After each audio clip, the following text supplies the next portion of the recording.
Hey everyone, how's it going? So remember Sludge motor in my garage? I was talking to a few people I know that are big into LS motors or the Vortec 5, 3, 4, 8, 6 liters. They said these cylinder heads, we said check them. They said it could have cracks in them. And what's happening is some coolant is getting into the motor and that's what's congealing all the oil. But that motor sat for quite a long period of time. So anyway, I got the heads in the back of my van. And what I'm going to do is I'm going to stick these things in a parts washer, get them all cleaned up. And I'm going to inspect them, see if I see any cracks or anything like that. If I don't physically see anything, maybe I'll send them out and have them checked. I don't know yet. I do have a set of rectangle port heads. Score. Got them for free. Anyway, so yeah, let's throw these things in a part washer. All right, so there we go. They are in the parts washer, and as you can see, they're pretty nasty. But yeah, so I've had this thing heating up, so the fluid is warm now. So let's actually close this. Turn that on. Let's see what happens.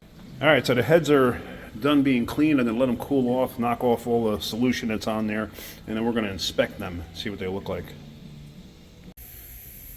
Okay, so now that the heads are all clean, I got them on a bench. I was doing research on this too, and what I come to find out is the 706 heads, manufactured by whatever company it was, 4GM, I guess, or the casting company, I guess, that made the castings, 4GM. These are notorious for cracking in a certain area. Now here's the heads themselves, and right in this area here, they are known for cracking. So I don't physically see anything. Now apparently, this symbol right here that looks like a D-cell battery, that symbol right there, if you see that symbol, those are the heads in question. See, they both have that. So interestingly enough, they supposedly crack in this area on these three, and that can lead to the gelatin oil that we had on this. Now, if you remember, this one had the hanging open intake valve here, but that didn't happen when the motor was running. That was one of the intake gaskets, so it must have fallen in there when the intake was taken off of this, and then it just happened to get wedged in there, but no big deal. But interestingly enough, if you look from this side, now I gotta see if I can shine a light in there so you can actually see this, but the problem is it's an LED light, so it might flicker. You see, that is the bolt hole. That is the bolt shoulder right there. Basically, the bolt goes in through here. So that's the shoulder of the bolt. So we're looking at this area here. And you can see that it's kind of got a buildup of sludge on it, even though this thing was tanked. And this one's even worse, but it's hard to see. I'll go from this side. Yeah, it's hard to see. However, let's see if we could see what I see looking through the, yeah, you can see it right there. See that white spot on that water jacket right in there? See it? I don't know if I could shine the light on it. But see that? That's right on the back side of that. There's a white spot there. Let's see. There was another one. Yeah. So this one has, it's hard to see. See, I can't get light in there.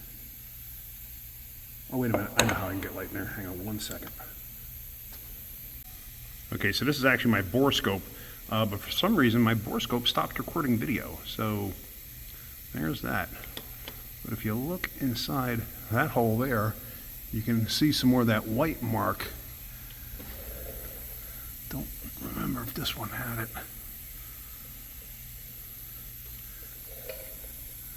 Yeah, this one had it down in there further. You see it all the way inside. It's definitely not easy to see. There it is, see it? And it's right around that casting line. So, is that a point where it's cracked? I don't know, but I'm not taking a chance with these heads.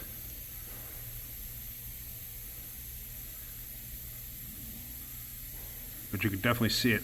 This head, whoops, this head does not have that. This head does not have any of those issues.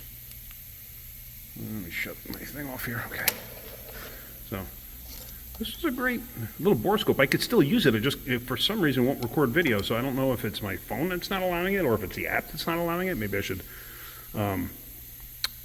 pull the app off my phone and reload it. But anyway, I mean, the heads themselves don't look bad, but I'm obviously not going to use that.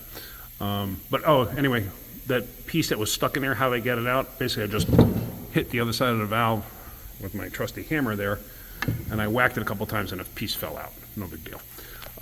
Yeah, so we are not going to use these heads. I don't know if there's any parts of these heads that can be used for anything, but I'm not going to scrap it just yet.